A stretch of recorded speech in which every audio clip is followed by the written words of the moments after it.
journey after this, meant to be a live dialogue, a live interaction for many months to continue.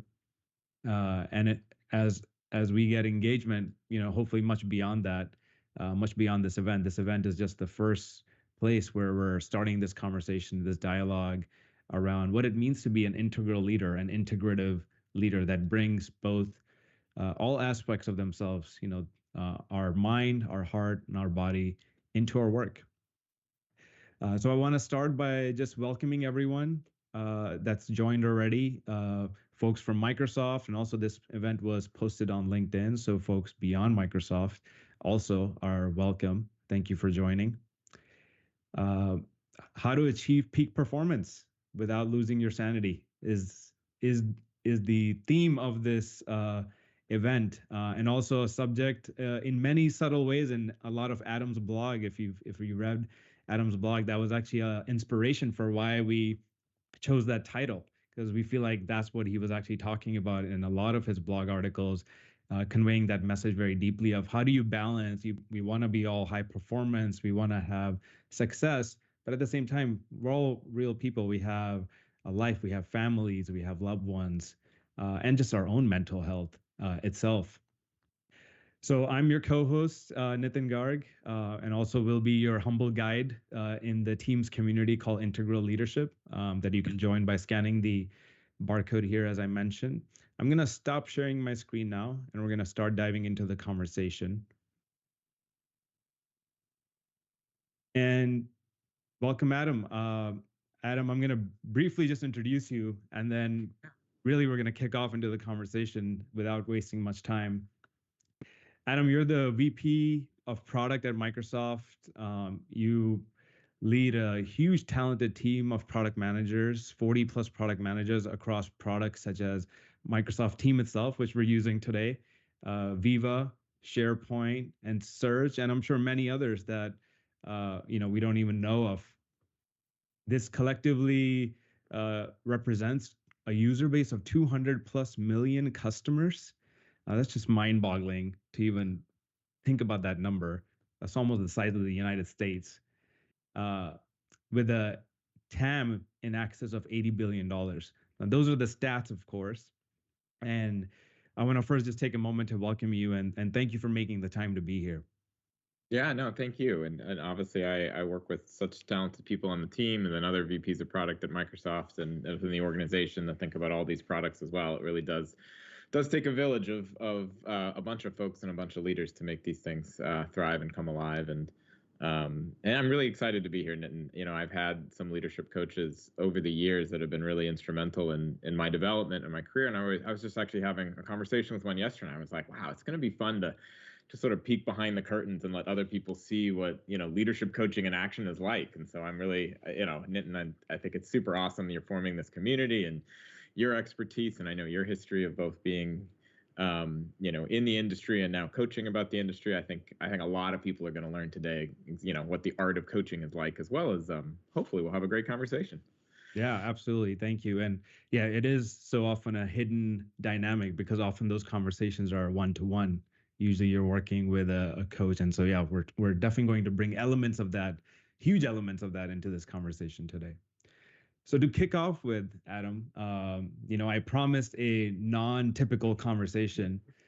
Tell us a little bit about, just for the audience to get to really know you, not the Adam they see on LinkedIn, not the stats that I just mentioned. Those are great, starting points for us to know where you are, what you've achieved, or the level of responsibility that you hold today.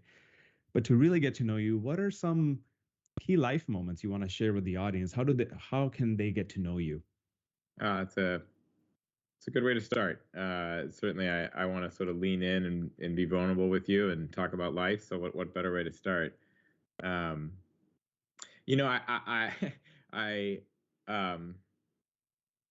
was talking about this question with a leadership in another leadership program a couple of years ago, and I remember the person facilitating it gave an example of a story where they literally were like, I was caught in a house fire when I was in college, and then my life flashed before my eyes, and then I decided I needed to do something different. I'm like, wow, I can't top that. Like I don't have the crucible moment in my life where like where my purpose was shown to me in a spot of glory. um and maybe that's true of others too, who have a little bit Yeah, of most of us don't.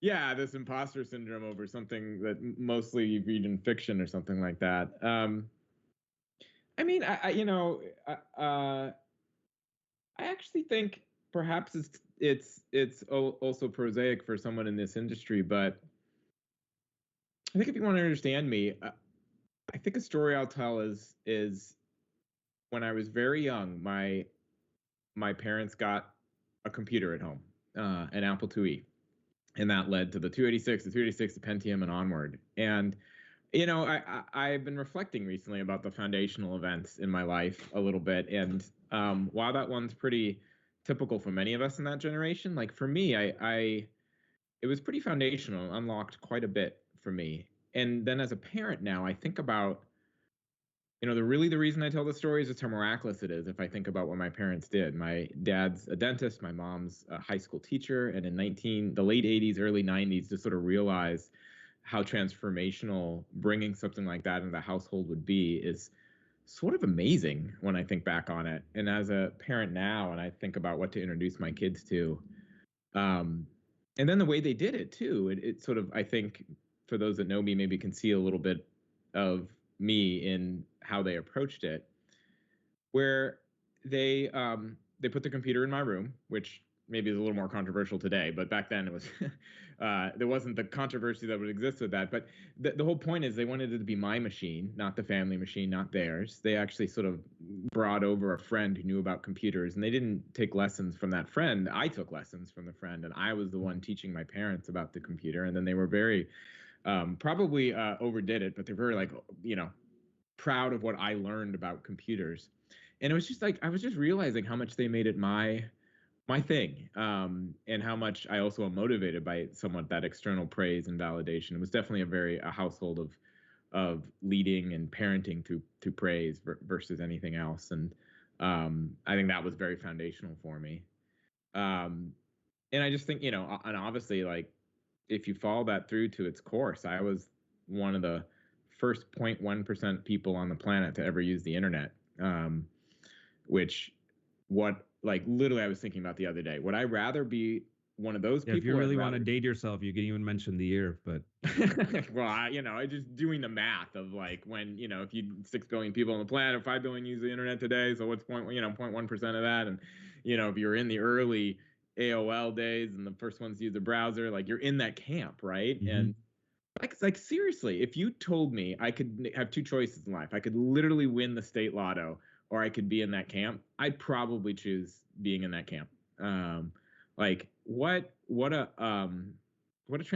privilege, what a transformative part of my life. What an opportunity. Like I think we're going to talk a lot about it, but what do you do with such privilege and such like opportunity given in front of you? How do you take advantage of it, right? Like, on the one hand, you're like, well, none of your achievements are all that good because you literally did something better. You got, by luck, you did something better than winning the lotto. But then, you can't live life like that, right? You gotta mm-hmm. lean in and say, here's what I've been given. I'm going to make the most of it for myself and for others and for those I love and for humanity and all of that. So I don't know, we could move on. I could list some other, times in my life, but I think that's sort of pretty foundational of how I think about things in terms of the gifts given. Yeah. Get into parenting a little, get into that praise philosophy, and how do you, that one was sort of like, how do you predict the future a little bit? Yeah, so there's, I'm hearing very loud and clear, like early exposure to technology, just at a very young age.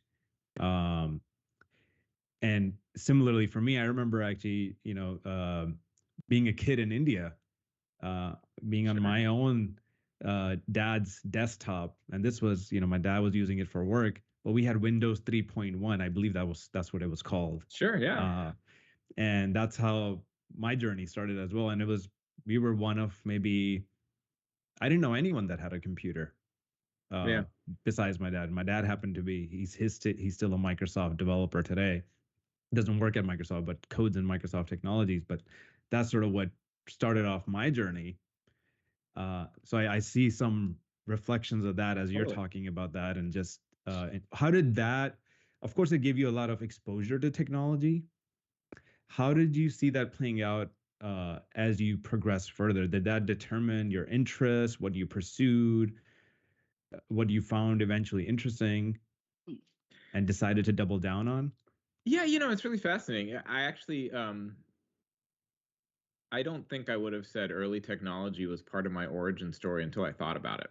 Because questions that I've had over the past couple years as I think a little bit more about my purpose and all that sort of stuff. Like it was just sort of there, and I wouldn't considered myself, especially on the far end of geeky or tech, like at least that was the story I told myself. And then you reflect on your life and you sort of realize, I know I probably was, right?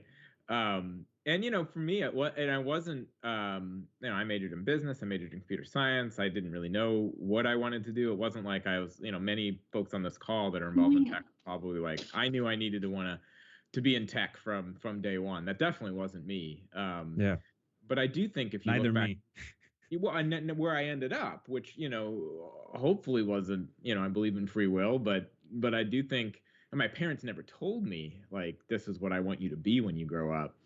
But I think they had an outsized influence in where I've ended up because of the maybe where they nudged intentionally, or maybe just what they provided. I remember in my 20s and 30s, I'm the type of person that was more focused on being good at something rather than driving purpose. And it's now when I'm a little older that my cup doesn't get filled up by just being good at something anymore. Hmm. I mean, this is not this. Most people go through this. It's the definition of a midlife crisis, practically. Um, and so it's really only recently that I've really tried to go back and figure out what's the threads through my life that are a little more aligned to purpose than just sort of like, oh, I want to get good at something. And how does it drive more, filling up more cups and Yeah. So that's a great segue into actually a question I'd love to ask you, which is, it's life is a constantly evolving journey, and what we think was true for us 10 years ago, it changes. We change. yeah. We're an evolving being. There's the world around us is changing. So what did you feel maybe back then? You mentioned, hey, I just wanted to be good at something. At some point, did you have a sense for, I think this is the direction, or this is a sense of purpose, meaning, or some kind of a mission that you're on? And how has that changed today? And what does that look like for you today? Yeah, I think it's very hard in life to figure out basically your intrinsic motivations, right? Like you think you know what you're motivated by, but it's actually an external stimuli, It's external validation. It is, it's actually social proof, even though you thought, and that gives you a positive dopamine hit. And I think it is really challenging to figure out, what actually motivates you and what isn't just sort of a symptom of a larger external validation. And I don't think I'm finished on that journey for me. I would say it was probably 3 to 4 years ago. It's hard to say whether it was because of the pandemic or just involved with, it was wrapped up for me. I got to the typical age where most people in life ask themselves these questions. And it was time for me around the time of the pandemic, which was just such a total change for a lot of folks where Hmm. like I said, I think I actually, my cup was perfectly filled by saying, I'm going to get good at this job. I'm going to see what it's like to be, to find mastery. That sort of Daniel Pink's autonomy, mastery, purpose framing, I'm a pretty big fan of. And, but it was, it was around the time of the pandemic, or as the pandemic was exiting. I was like, well, this being on, I couldn't tell you if it was wrapped up in the fact that only being on conference calls was sort of soul sucking, like it was for many of us, or if it was the trigger that asked myself, what do I want to be? Like I of course want a growth mindset and learn and improve. And that, for me, that was, a couple year journey. And I remember talking to folks at the time and they'd been, it's not going to be a house fire where you then walk out and realize you want to sort of change careers. And there's other things too, like I get a lot of satisfaction by supporting a family with my wife, and I could choose some career that I find incredibly passionate but makes no money, but that doesn't really compile for me either, right? So it's not like solely about this like intrinsic motivation that gives you purpose. It's this balance of a whole bunch of different factors. And the biggest thing that helped Yeah. me was like, unpack it one layer of the onion at a time, a little bit. Like, really interested in writing. I think it would have been completely wrong for me to quit Microsoft and try to be a professional fiction writer. Um, might have filled up one cup in terms of like artistic purpose, but it absolutely wouldn't have filled up the cup of I spent 15, 20 years getting good at something and now I don't use it anymore. That would, and just the like stability that is deep in my purpose for those that I love, and providing that stability, it wouldn't have filled. And so instead it was about a little bit of exploring that in my downtime, an extended time off. Helen and I, my wife, we started this blog, Mind the Beat, which was a way of leveraging that passion for writing without as a side gig as opposed to the only thing we did. And life's a balance. So I'm Yeah. still exploring it. And I would encourage others on the call that feel the same thing, is like, journey of a thousand miles begins with a single step type of thing. Get a leadership coach like Nitin. I can help you explore it. What I joke a little, but like, take that first step and seek to explore and pull on the string, I guess, rather than yank it off. Yeah, and I think especially just to add to what you said, as long as we are in the process of exploration and being open to possibilities, that's always a position that leaves you with more options than when we say, for example, get scared by a possibility, like something we may be feeling, something like you were feeling this nudge for creative writing, and there's folks that might have been like, that's too much, or I don't want to go in that direction. I don't want to make that a full-time career, so I'm not going to do it at all. Yeah. A lot of times we may make those absolute decisions, and life isn't necessarily about absolutes. There are some things that may take an entirety of your time or the vast majority of your time, and then we can still pursue some passions in the ways that you are, right, as you described with yourself and your wife and the journey that you've been on with the creative writing. Yeah, totally. And I think it starts with listening to yourself, like not, being inspired by others, but really slowing down and peeling back the layers of yourself that are really just what other people are telling you to do, or tapes from your origin story that are no longer helpful. And at least that's for me, and that's hard, and not everybody has necessarily the courage to do that, or it's not the right time in their life too. If you asked me 5 years ago, 6 years ago, I would have said, no, that's not a path I need to go down right now. I'm having a lot of fun doing this or that, or kids were newborn age. That's just not, Yeah. Don't blow everything up all at once for you, right? Like, wait till the right time in your life where it does seem like you can invest in your own self-exploration. So as we're talking about this, concept of self-awareness, exploration, a lot of times when folks see leaders, we see the outward presence, we see the poise. Sometimes people see leaders often as perfect beings, um, but the reality is much deeper. There's a lot of internal work that happens to create sometimes the calm and the stability that folks see under what could be really grueling conditions or high pressure situations, big board meetings and presentations and keynotes, et cetera. And frankly, just even leading a large team like you do. What's some of the ways in which you have been connecting with your own internal journey, and what's your process for going about and creating self-awareness? Yeah, it's great. And once again, start with a bit of vulnerability and humility, that I don't consider myself. I can name a bunch of other people who are farther ahead of the journey than I am, for sure. And, being inspired by them is sort of maybe step one. Um, let's see. I have a couple different thoughts, and I can't decide what order, so I'll just randomly start with, one is, it sounds a little trite, but time off to recharge is really important. Many of us, I think I have a job where managing my energy is more important than managing my time. And I think some of my best ideas come from when I step away. Not for a long, could be for a day, could be for a week, could be a couple longer week vacation. And not only is it a time to recharge, but like it is a time to think about things with new perspective. And I know that's something that's a very common, thing that folks say, but it is just so true. For me, like most of my moments of pivots and explorations in new ways have come from that. I like the you know, um, thinking about it as if it's a ship at sea, gathers a bunch of barnacles on it, which slow it down. And every once in a while, you need to just like rip them off. And it's like you can still love the sea, but still have to go into dry dock to get those barnacles off. Like, doesn't it used to be like, oh, you have to take vacation. It must mean you don't love your job because you can't do it, 24/7. That's just not, it's just not true. Yeah.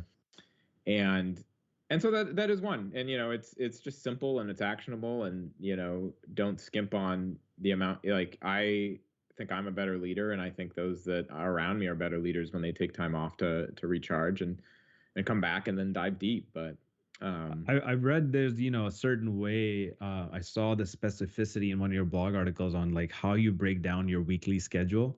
And then you talk about this concept of the job fitting into the schedule versus you fitting into the job. Can you talk a little bit about that? I think, that will bring some color into the specificity with which how you maintain your energy through the week. Yeah, sure. And it varies. I try new things all the time. I do think rituals are important here. We just did last week. Someone on my team did a great presentation to the broader team at a all staff meeting on team agreements, right? Like, just what are the norms for this team? For me personally, I love my Monday mornings to get organized for the week. Partly in the open, where I delegate this a little more than I used to, but we do a stand up late Monday morning, which is sort of, here's everything going on. Nobody has to show up. There'll be an email that summarizes it. And for me, that was just a way of organizing my thoughts, and I might as well get a 2-for-1 deal, right? Like, my own goals for the week aligned with some transparency and some alignment. And then we do, have no meeting Fridays. I do try to close down meetings at 4 so I can have the 4 to 5 hour to catch up. Don't always follow all that, but that's what I try to do my best. You need to own your own calendar and make space and time, and classic piece of advice, like, really figure out what's important versus urgent. And if you're doing only urgent things, then you're probably not doing many of the important things. And so you just got to manage, especially in bigger jobs, or anything in product management that's just pulled in many different directions. And so that would definitely be, and those are all suggestions. Everybody has their own thing, and their own way of managing that. And so pick what works for you. I do like to do a calendar audit, not too frequent. I don't like to micromanage where I'm spending my time with a bunch of analysis on it. The overhead isn't good, but every year, every 2 years, doing a calendar audit, I pick categories of the time I'm spending on strategy versus product versus with customers versus on the team. And it's just fascinating. It's been fascinating to track that over the years, as I've had larger teams and more scope. It's a little more strategy and team. I have a friend who has an OKR to always spend more time with customers than their execs. It is harder than you would think to achieve said OKR, but I love that OKR. Won't admit how often I manage to or manage not to achieve it. But a little bit of my approach to that has always been like, not that often, but once when it feels right, do a little bit of analysis just to see where you might be off. But I also think it would be too much overhead to try to do that all the time, right? So it sort of ebbs and flows. Yeah. So yeah, I lost the original question that we were popping back up to, but so I'll let you, Nitin, sort of guide us where we want to go next. Well, since we're getting into the details a little bit, I'll just share. One thing that I've noticed with a lot of aspiring leaders, and you hinted it to Adam, where you're proactively managing your calendar, is a lot of folks leave their calendars completely open to the whim of just whatever is coming in through their inboxes and what the world is presenting them with, and trying to absorb it all, versus carving out time for specific activities. So, like, prioritizing. How much time do I want to be spending with customers? How much time do I want to spend on learning something new this week? How much time do I want to spend with specific folks on the team where you need to have deep dive conversations, or frankly, like you were saying, hey, at the start of my Monday, I'm organizing for my whole week. I tend to do that on a Friday. So, everyone has their own way of doing things, but having time where you do some of the planning so that when you get into the action mode, you're not trying to do both at the same time, which creates that sense of chaos and unwieldiness to our schedule. So it's great to hear just sort of how you're doing it. Yeah. I mean, 2 points on that. One is, everybody does it differently. I just saw this infographic the other day that took I think 20 famous artists and listed, I don't know how they figured this out, but the time that they slept versus the time they were, in their day job versus the time they did artistic work versus the time they were exercising. And the whole point of it is that all these 20 artists had completely different schedules. One person sort of slept 3 times a day, the other, and so it's there is no one right way of doing it, and find what works for you and take ownership over it. And it's hard. It's easy to say. It's way easier to say than it is to do. And give yourself grace, as some weeks are emergency weeks. But if I look back on my career, if I just look at yearly review every year, just because we do reviews yearly, so that's an arbitrary thing. I could point to probably the things that made the year were 1 or 2 important things that I wouldn't have expected to get done that were never urgent, but they were always important and differentiated. And if you can't look back, pick your time period, but if your org does yearly reviews, if you can't point to the things that weren't urgent but did get done and were differentiated, you probably have a symptom of needing to control your calendar a little more and needing to take a look at it. And that's, I don't know, embedded deep into my DNA, and we could try to figure out why is this notion of what are a couple things every period I'm going to do that would surprise myself, would sort of provide differentiated returns to my other stakeholders and the folks that I work with, and probably aren't urgent, because the urgent is never a good criteria for what can drive the most impact. Depending on your job. If your job is, incident response and support, focus on the urgent. But for a lot of our creative sort of constructive jobs over time, I think that's how I've always approached it. And I haven't written the post yet, but I have going back in my career every, sometimes enough years that I've forgotten, but for most years I can point to okay, so here's the important but not urgent thing that I thought I'm proud of. Yeah, that's a great way to differentiate on, because often what we are dealing with in our day to day are the urgent items that take up all our time. But there's a more, I guess, more of what you're trying to highlight is the more strategic viewpoint of where are we trying to head, what are the big levers, or the unasked initiatives that would actually could make or break the year, could really deliver delight. And I think I was reading just in your blog post a couple of days ago, you posted about how you're managing your team through this transformation with AI. It sounds like there's a lot of complex dynamics there, right? There's the high uncertainty, but yet high pressure to deliver results. Can you speak a little about that? Because it seems like it ties in really well with what we're talking about here. Yeah. I mean, maybe that's a slightly related but technically separate point, which is just, well, I guess there's 2 points to make.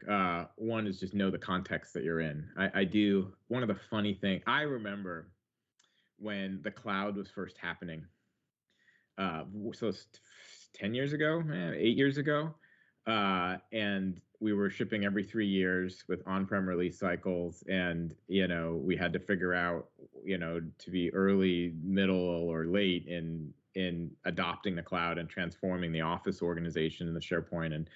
And I remember getting a book out of the library about a company called Deck, which basically build something in between a mainframe and a PC, and got their fantastic.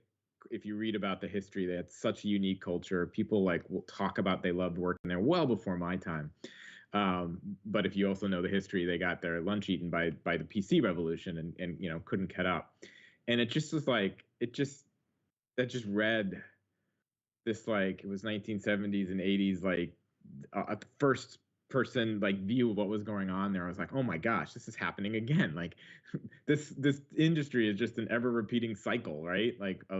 Of new paradigm, establish norms, capture the flywheel, invent a new paradigm. And so I guess the 2 points. One is like, yeah, we're in a different mode than we were 3 years ago. I believe AI is not, like crypto or others, like it's a real permanent change in the computing philosophy, and it requires people to show up very differently. You show up, when you're trying to capture the tail end of the previous flywheel versus you're trying to be a leader and invent the new one. You take a lot of different actions and you have to lead a lot differently. And there's, that article that you're referring to had a lot of platitudes in it, had a lot of things that would be true no matter what. I was like, I was talking to Helen about it, and we published and it. it felt like there were a lot of opposing dynamics at play as well. Oh, of course, yeah. Well, all strategy is trade-offs, and yeah, you won't find one that doesn't have one, for sure.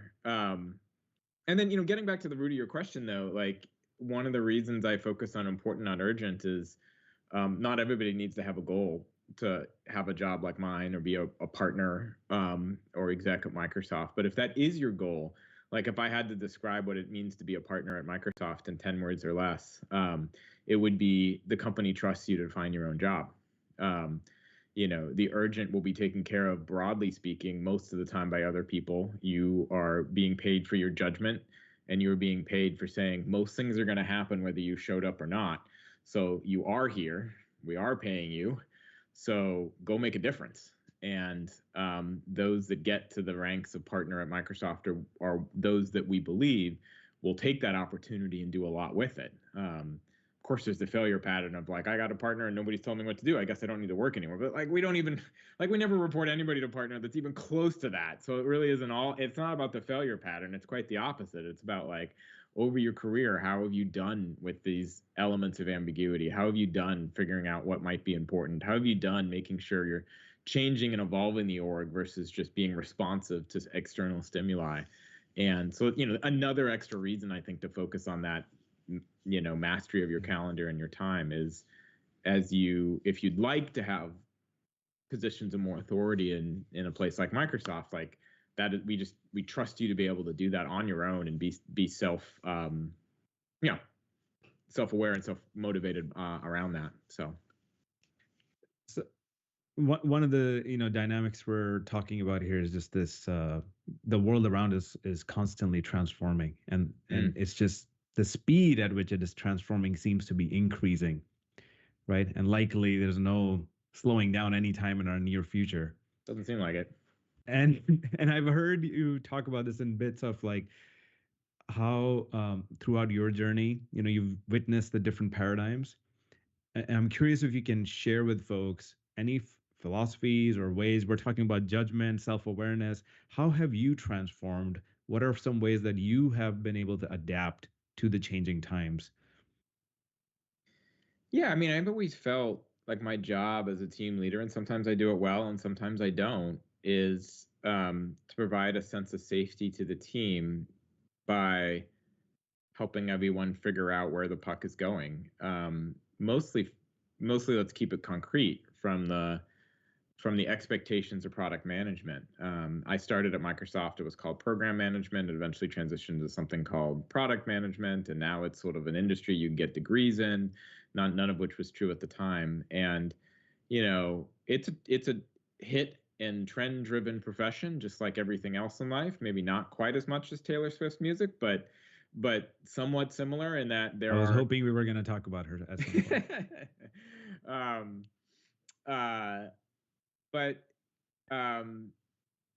I would say if you remember when Windows Phone was around, maybe not the commercial success we were hoping with, but it taught the entire Microsoft community about the power of a design-led system, and that has made its way throughout all of Microsoft. Now we've doubled, tripled the size of our design team within our organization, and the balance of decision-making authority has changed so much for the better of it. And I remember when that was first coming along, my job with other product leaders was to figure out that was coming.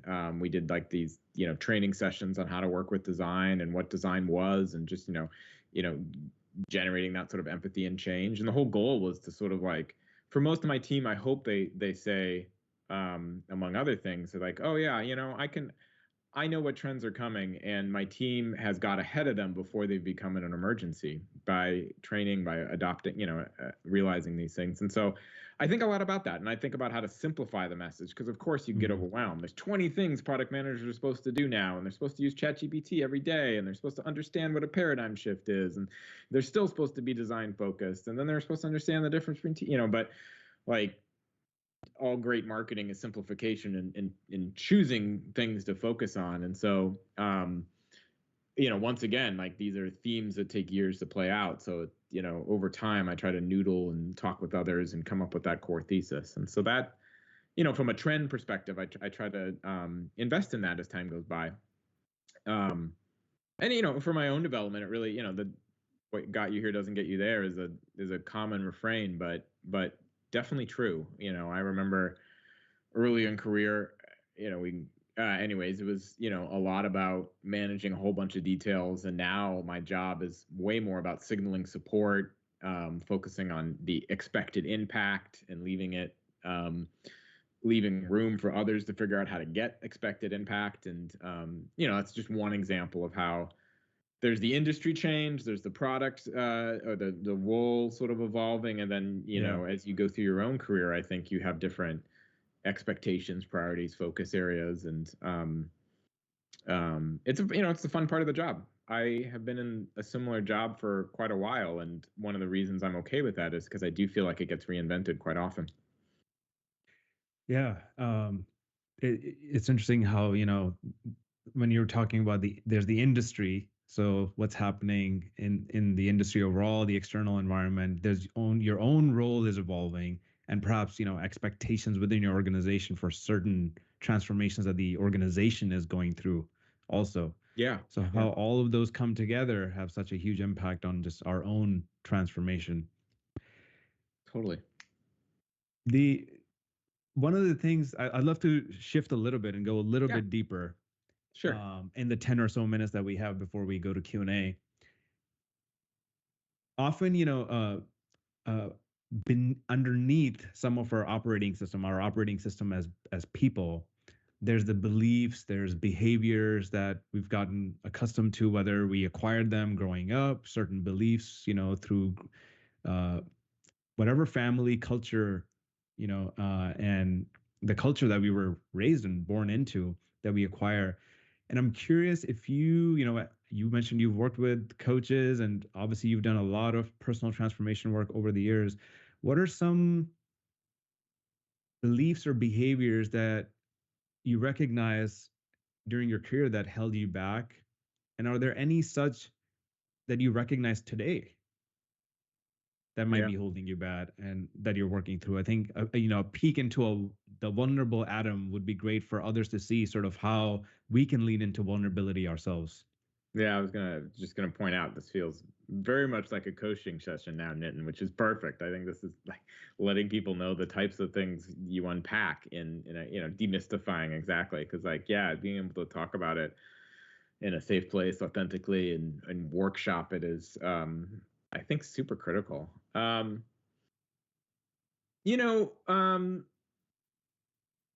It took me a while, I think, to realize I used to wear as a badge of honor that I don't get angry that often. And, when I first joined tech, especially with Bill Gates and Steve Ballmer at the company, maybe a little bit of that was the anti-pattern everybody, didn't want to emulate. And it took me a long time to realize that doesn't mean I don't bring negative emotions to work. It just wasn't that one. And, you look up and, you think most people can name about 7 emotions, and you look it up and there's, hundreds.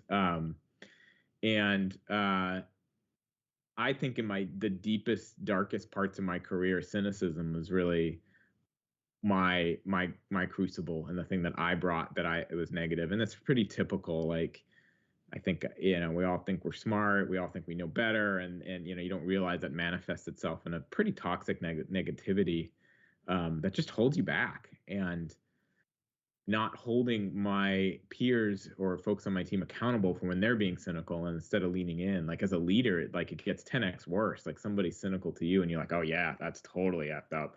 Like, and you don't realize the validation that you give because of your positional authority is like extra toxic. And so like that's what I always work on, and that's what I try to hold myself, like try to catch myself. Yeah, and it's still true today. Like, even though I'm more self-aware of it than I ever was, like, I had some hard times in January and found myself getting more cynical than I wanted, and tried to put a stop to it. And so it is about, so that would be the one thing that is sort of like I always try to watch out for, and just realize that there are a variety. You always bring thoughts, wants, and feelings into work. Mhm. And then the other thing, I guess, cross teamwork is so critical in most companies, but it's existential in a big tech where one of our big advantages is getting everything to work together and taking huge bets on one another. And that's where there's just like, I've always found it is rife with false beliefs and assumptions and tribes. And also, when I'm at my worst, I sort of assume that, my tribe is correct and every other tribe is coconut. And it's so easy to fall into. It's so easy to both blame the system and then blame others. And that's why I try incredibly hard to understand the thoughts, wants, and feelings of a partner that I need to work with, before I even sell them on a solution. It's that foundation of trust and safety and understanding. One of the things I often challenge folks to in cross teamwork is, what if understanding each other was just as important as delivering results for a while? It's one of those slow down to move faster. Like, Mhm. actually take time in a new cross teamwork to understand truly what's motivating others. Not, seek to understand, not be understood first. Classic things, but like just pull out all the stops and really prioritize that. Some of the best cross teamwork were these network of doers, where these networks of, I completely disagreed with a competing philosophy or goal another team had, but I understood it, and Mhm. I understood how to broker a win-win. Despite it, because we understood each other, and there were shared goals, and there were ways we could, signal support, and then there were ways that they could signal it back, and so like that's, you know, at least that's where I have found in my career that sort of belief mismatch can be most valuable. Yeah, thank you for sharing. That's really powerful. I'm curious, are there certain questions you ask when you're trying to establish that kind of a relationship with someone where where you do experience there's some disconnect, or maybe where there isn't a complete understanding? Are there certain questions that you lean into that help create that safe space and that allow the other person to open up? Yeah, I mean, I'll sort of tangentially answer your question of just like taking 3 deep breaths before a meeting and deciding what you want to learn from it versus what you want to convince others of, Mm. tends to be a good place to start. And I say take 3 deep breaths because you got to turn off your autopilot. You got to sort of suspend attention and focus, and then you got to remind yourself, okay, like, am I ready to sell, or am I here to actually listen? And be surprised about the amount of capital, I think, when I see it from others, and I try to do it myself at times, like just how much of an outlier it is to really go in saying, oh, clearly this person thought before this meeting and remove the autopilot on trying to achieve something and drive an objective, and is more either signaling support or curiosity. And then, obviously problem solving can come next. Some of my weakest moments was Brene Brown-esque here, but problem solving is my love language. Like, I've been around here a while. I know the answer to your problem. I mean to support you by problem solving your problem, but like that gets way confused for critique and cynicism, and like you don't know what you're doing, and I want to, right? And so like I've really tried to um, switch that philosophy and just like unambiguously say I'm supporting you, and Mm. I'm not even gonna recognize the problem, or try to unpack it, because as soon as I do that, the signaling of support gets confused with other things. And so like very clean, like step 1, step 2, step 3, starting with signaling curiosity and understanding. I found it helped a lot. It's hard though. It's, once again, the whole conversation is things that are easy to say but then hard to put in practice. Yes, they're simple concepts, but lots of practice and implementation and execution and practice required. Yeah. Yes, Nidhi, thank you so much for that, Adam. Like that was super insightful, and I appreciate you leaning into the vulnerability and sharing your perspectives there. Nidhi, do you have questions for us in chat?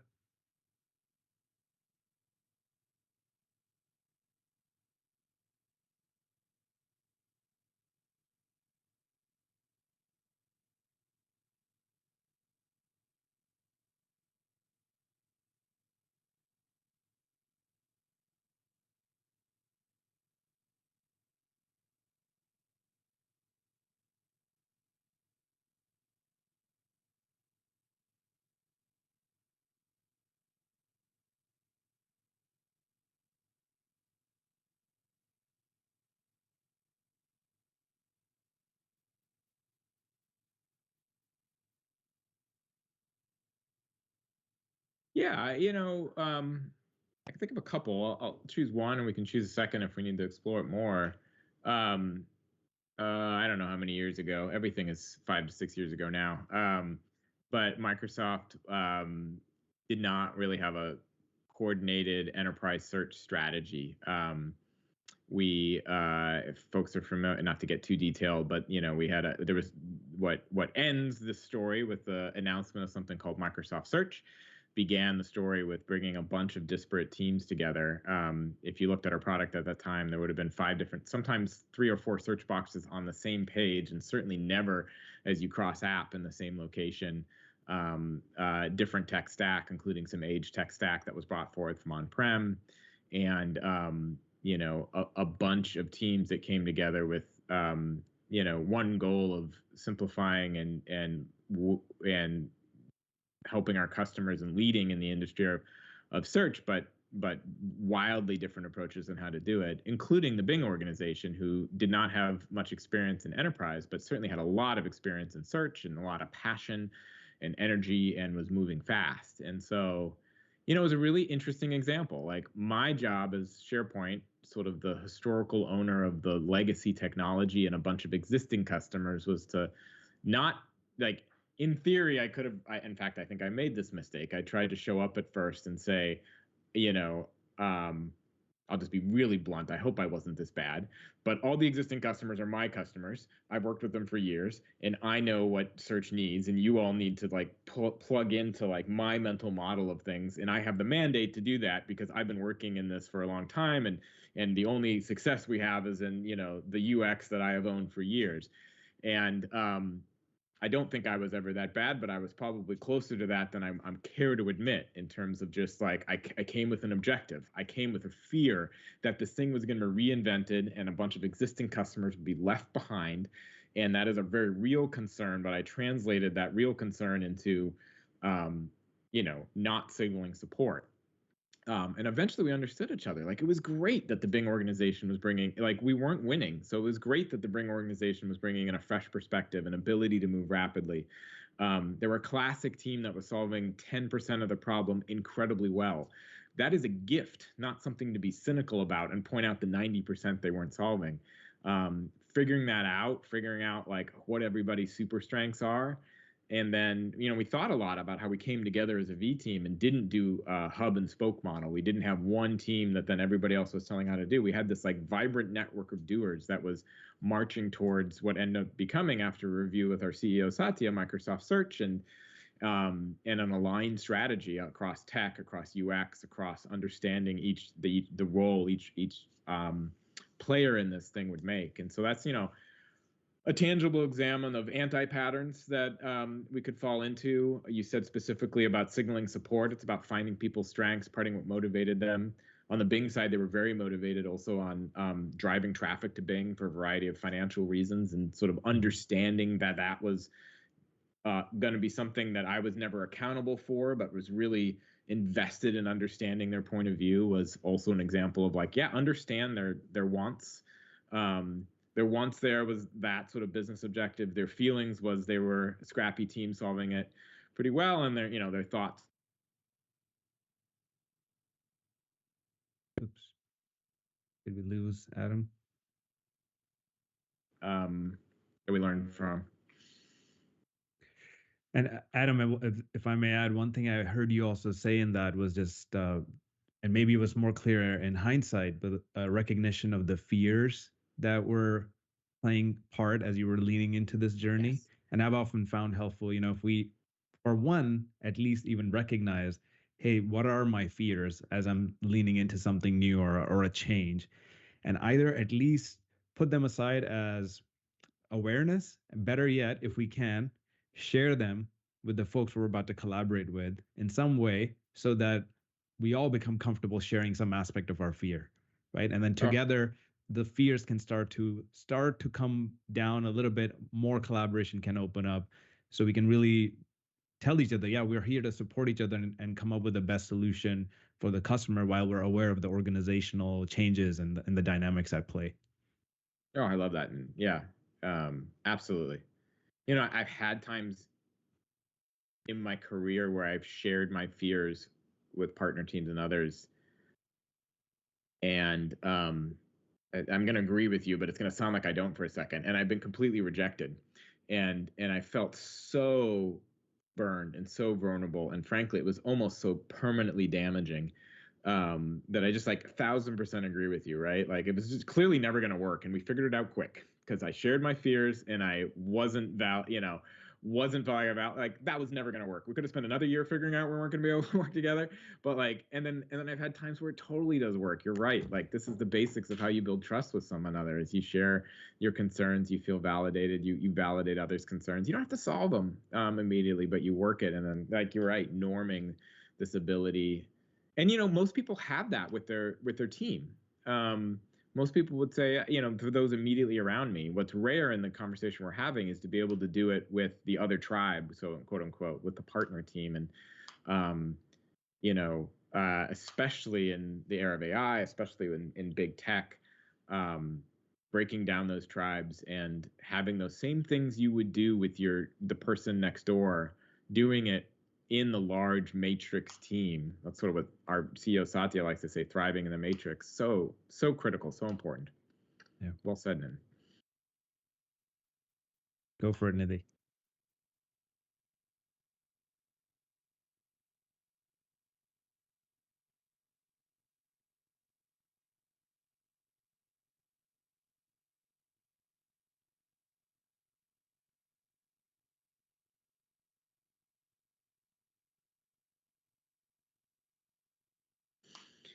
Yeah.